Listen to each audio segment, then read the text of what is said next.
My name is Mike Pfaff, and this is my YouTube channel, Living in the Illusion. Now, last week we had a lot of fun, well, in the last video, and we talked about affirmations and how sometimes we add a negative tail onto the affirmation, which changes the whole dynamic of the affirmation. And many times that tail ender we're not aware of. It is because it matches the belief system that we're trying to change. So take a look at that video and recognize that with more insight into self-talk, your own self-talk, you can improve your success rate with using affirmations. So this week, we're going to move into another dimension. And this is going to be around A Course in Miracles. Now, you probably are aware that when you read anything, watch a movie, listen to somebody talking, or like me,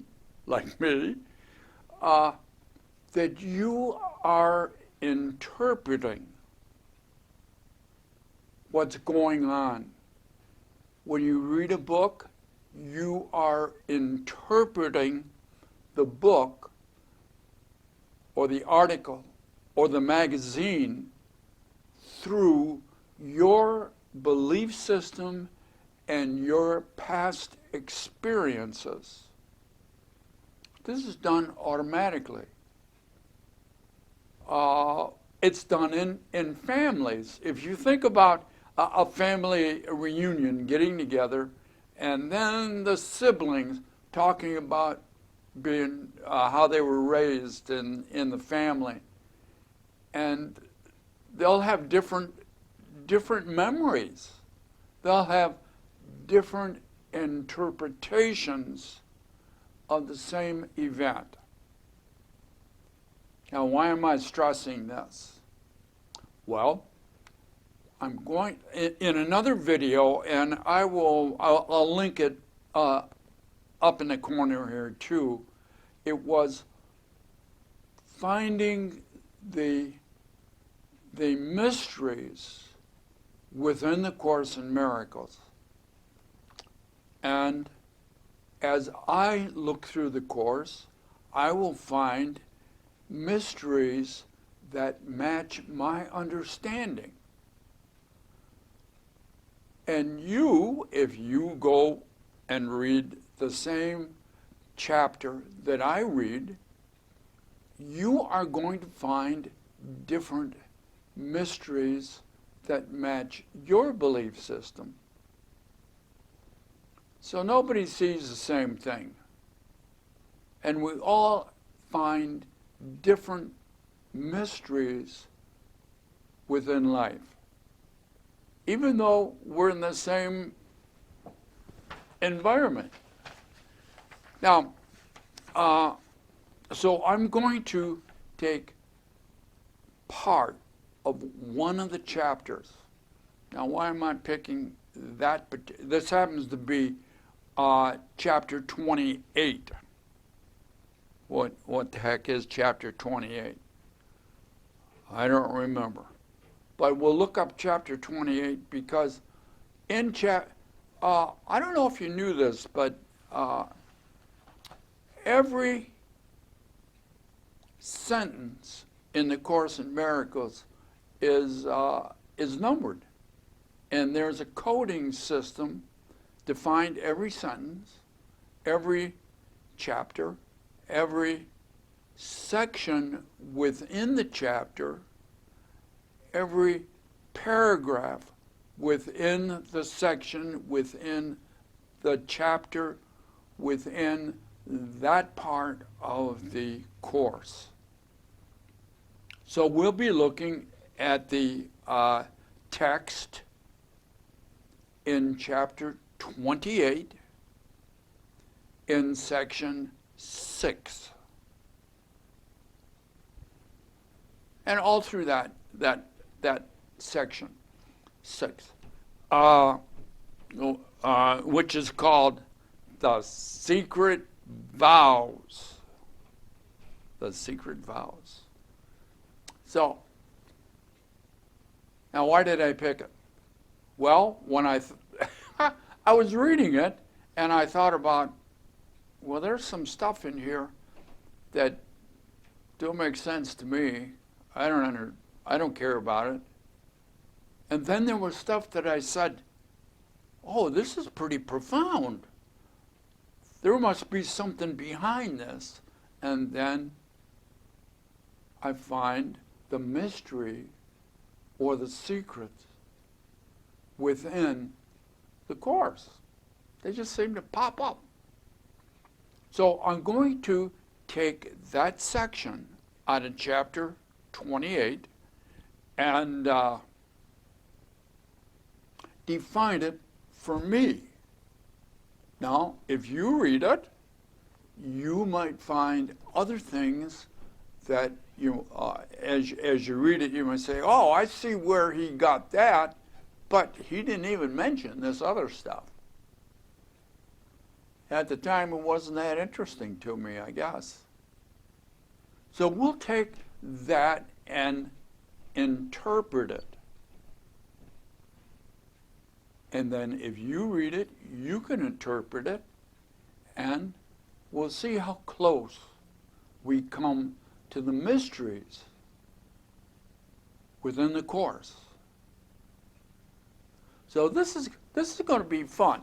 It's kind of a little test, a little experiment, and maybe it'll be a little fun too. So in a moment, we're going to change things around. Not too much this time. You might notice the background. You might notice the trees. We're in kind of a thicket or a circle of trees. That's quite pleasant. So stick around, and we'll see. Now, I don't have I'm going to have a script. Usually I don't have a script. But if I had a way of not having a script where I could see it, like news broadcasters do, that would be fun. But I'm going to have a script. So stick around. Be back in a moment. Well, we're back, and it probably looks the same, except now rather than sitting down, I'm standing up. And we're going to try to edit this a little bit different. So let me know how it comes out. Also, I will put next to the title the code if you want to go into the Course in Miracles and find chapter 28 and the section, and then actually what I did is I read the whole section, and as I read it, I usually, anything that stands out for me, I highlight it. And after I read it, I went back through and basically took out the highlighted areas that were highlighted for me. Now, if you read it, you're going to find probably different areas that you would like to highlight or that would stand out for you based on your beliefs and experiences and values and your thoughts about the Course and all kinds of stuff like that. So the first thing, and this will be slide 1, the first thing that comes out is, he who punishes the body is insane. He who punishes the body is insane. Now that's direct quote, so I didn't have to interpret that. I could have added, they're insane, they're stupid, they're ignorant, they don't understand, or something like that. So if you don't understand, why would you be stupid for punishing the body? Now that's what stood out in my mind. Well, how come that's such a stupid thing to do? Because in the illusion, well, if you do something wrong, you got to be punished. If you don't understand, you got to be punished. Now here's what I got out of it as a little wisdom. Because the body has no idea what it's doing. The body, now you should think about this. The body has no idea what it's doing. Basically, the body is like an innocent child. It just doesn't think when it does stuff. It just does what it does. Because, and this is the other part, it just accepts what it is told to do. It just accepts what it is told to do without complaining. And it's not in competition with anyone. It's just, yeah, you've seen a little kid. They're just doing their thing, and they don't care. And if you were to say, well, go over there, pick your toys up, they would be, just go over there, and they would do what they're told. So far we haven't said anything too profound that is that far out of your own experience. Now, as we move into the next slide, the body can be victimized, but the body doesn't feel like it's victimized. In other words, you can fool the kids. You can fool them. They don't care. Oh, just another game. So while you can victimize another person, the other person many times does not understand or recognize that they're being victimized or made sport of or made the brunt. That's another word they usually say, made the butt of the joke. They don't know. Why? The body is innocent. Now, why would that be? Why do you think, I'm interpreting, that the body would be innocent and would know that it's being victimized? Again, because it has no idea what it is doing. It is just following orders. The body is just following orders. So what's the question? Whose orders does the body follow?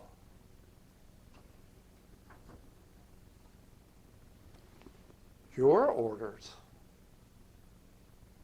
The body follows your orders. The body is innocent in what it does. It is just taking direction, direct orders. Now, how are the orders given to the body? Now, because the body does not speak in words. Well, you think the body listens, like the heart. The heart talks to the brain. Hey, brain, give me some more oxygen. I need a little more oxygen. No, they don't. The body in the parts of the body don't speak language. They speak electromagnetic and chemical signaling. So everything happening in the body to keep it going, all its systems, not a word is spoken. And yet it gets orders. It gets orders what to do, how to respond. Now, we've gone through some of this in other videos, and I'll try to reference them. But I want you to kind of think. If you are, like you're looking at your television or your computer, okay? So you're looking at your television or your computer, and somebody slams a door or makes a noise off to your, I'll probably get this backwards, off to your left. Is this left? Whatever side your left is on. You're going to turn your head to the left. It's not the noise that turns your head. It's not the noise that turns your head. Every muscle in your neck, in your shoulders, in your chest, in your back that turns your head, all controlled by your brain. It's electromagnetic and chemical signals. Oh, the body does not feel. Now that's another video that we did, and I'll reference that. And the body does not know to turn its head from what is happening out here on the left side because of the noise. Think again. The noise has to come into the ears, and then it's converted into electromagnetic and chemical signals that go to the brain, and the brain signals the nerves in the muscles to trigger the muscles to turn your head. The body is just turning its head because it's getting signals, it's getting orders to do that. It's not doing it on its own. And basically, the body doesn't hear the noise off to the left. And you turn your head. It doesn't hear the noise.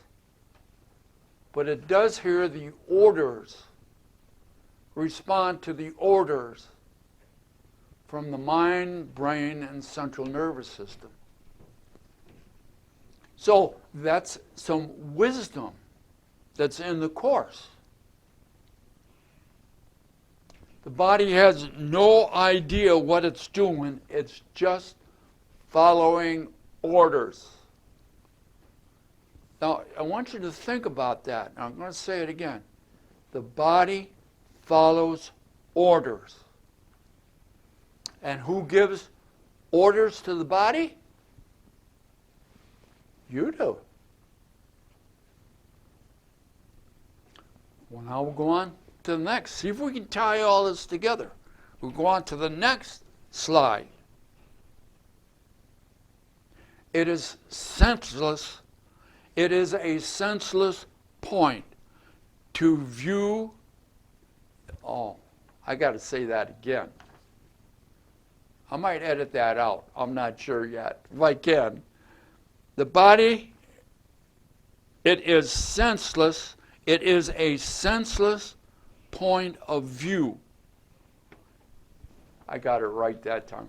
It is a senseless point of view to hold the body responsible for anything.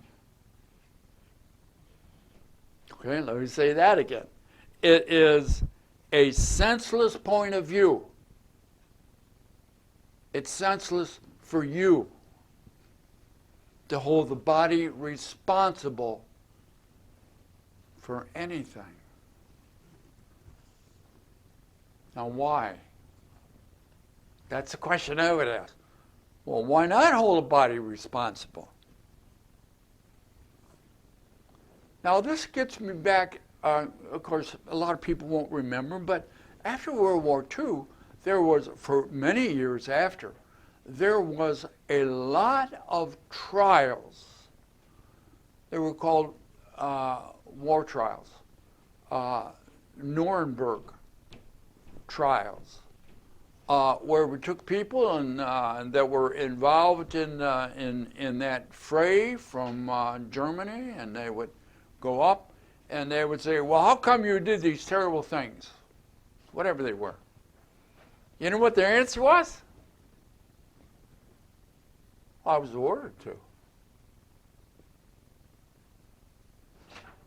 I'm just obeying orders. I'm a soldier. I'm a military person. I obey orders. Well, who's responsible? Well, the person giving the orders. With the body, who's giving the body orders?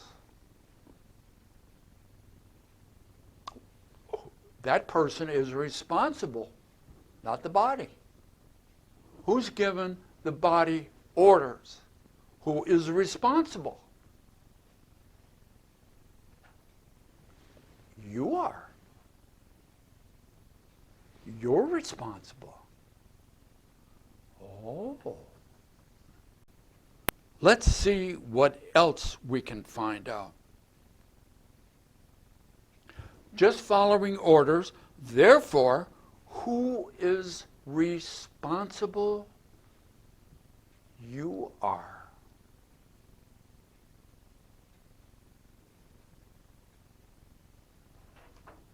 Oh.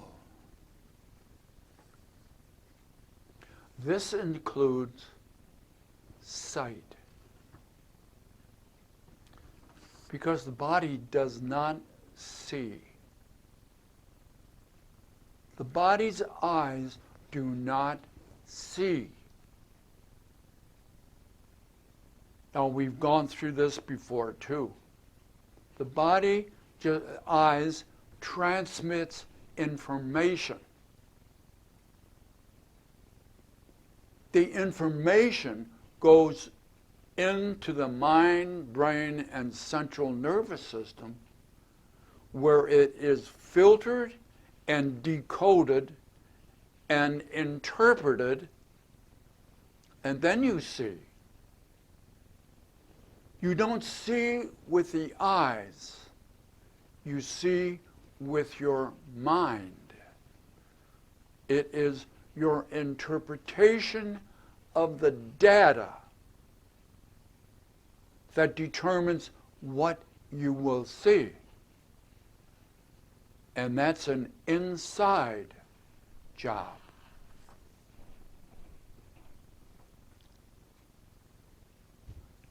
Or it is, or you blame, or to blame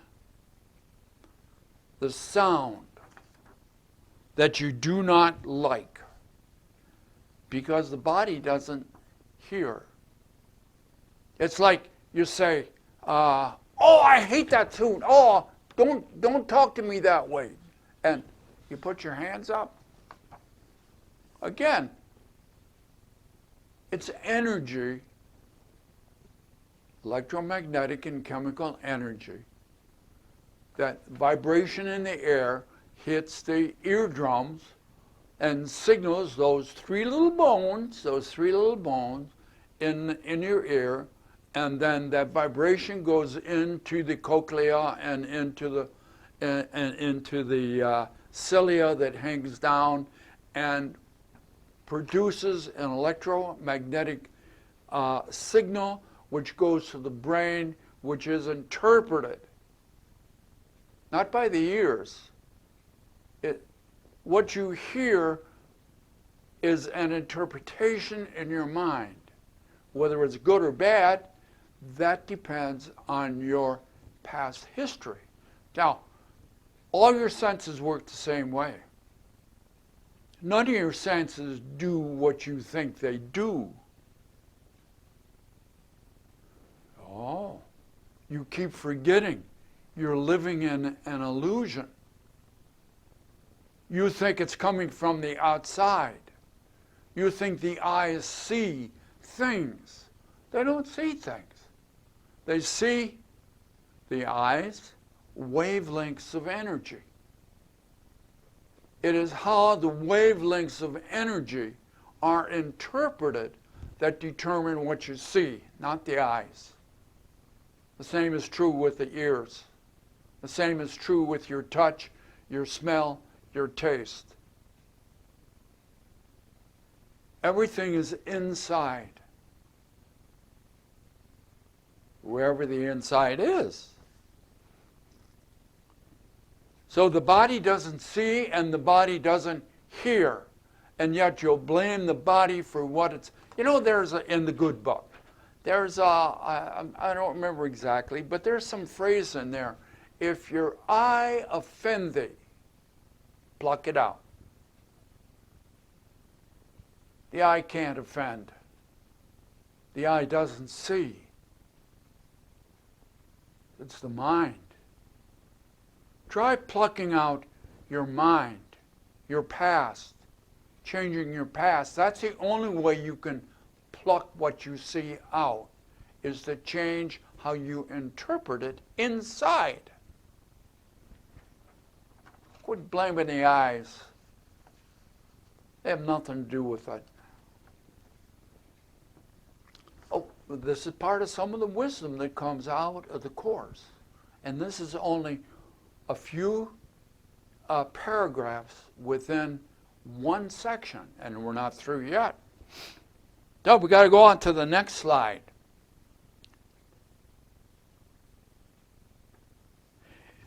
It, the body, doesn't deserve the punishment that you give because it can't feel. It doesn't feel. And again, we did a YouTube video on that. The body does not feel anything. All feelings are an interpretation of the mind based upon your past experiences.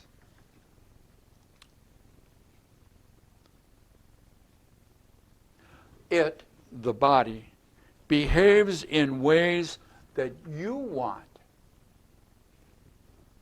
The body is taking signals from you, and it is doing certain things. And if you're giving it signals, it must be what you want, or you give it different signals. And the body never makes choices, never makes decisions. It just does what it's told.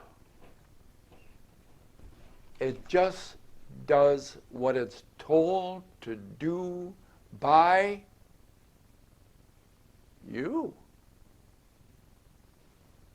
Oh, this is turning out to be another one of those kind of morbid videos. Because it puts the blame where it belongs. Not on the body. Puts it on you. So, and that makes us feel bad. Your ego will feel bad, and some of you might even turn this off. Saying, oh no, I don't believe that. I don't want to trust. I don't want to think that. It's the body that does stuff, not me, not me. Well, let's go on and just see. Again, this is wisdom from the Course. The things that you hate and fear and loathe and want and what you don't want are unknown to the body. The body don't know what they are. Your mind knows what they are. Your ego.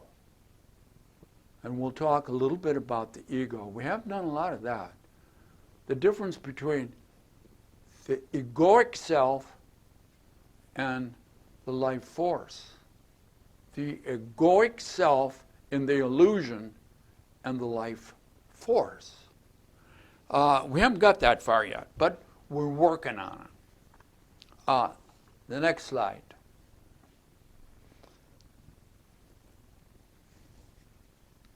Oh, I'm not through with this one. I'm sorry. The body is only a servant. The body is a servant of the mind, brain, and central nervous system. It's your servant. It's your servant that's following your orders. Now, who is this you? That has such a faithful servant? And that's something to think about. Another question would be, who are you? And if you know who you are, why are you so rough on your servant, the body? And now we go into the next slide. Again, this is coming out of the Course in Miracles. Sickness is anger taken out against the body. Sickness is anger taken out upon the body. Why would you do that to your body, your faithful servant? Why would you do that?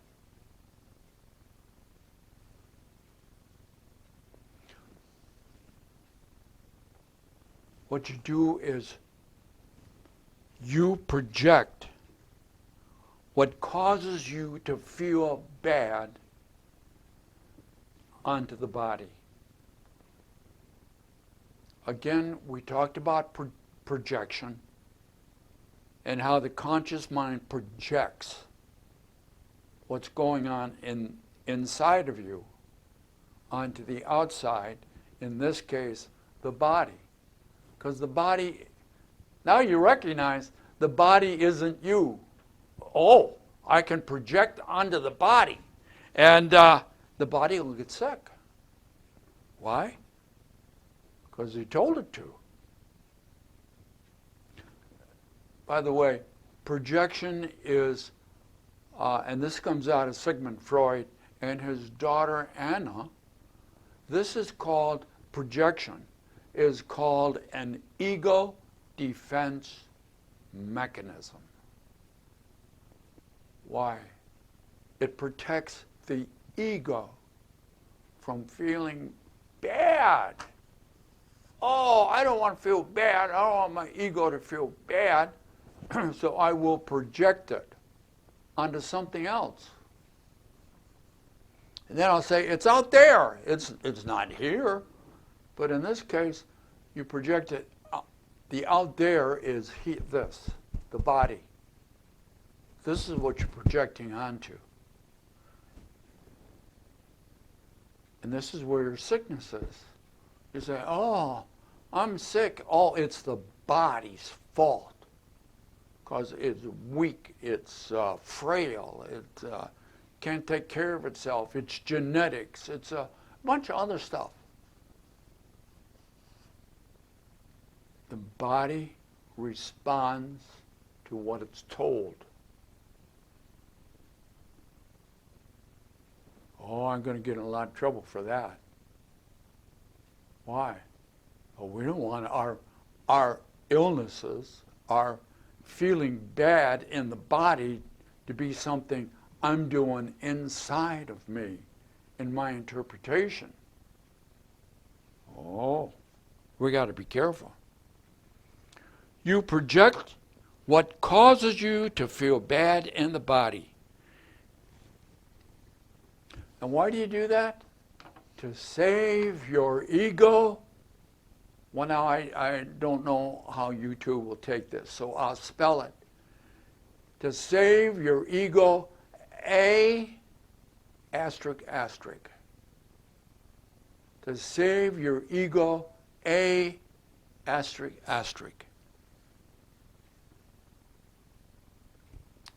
From feeling bad. See, if you feel, if you can blame it on, I have to wait till I feel better, then I'll do things right. But right now, I'm sick.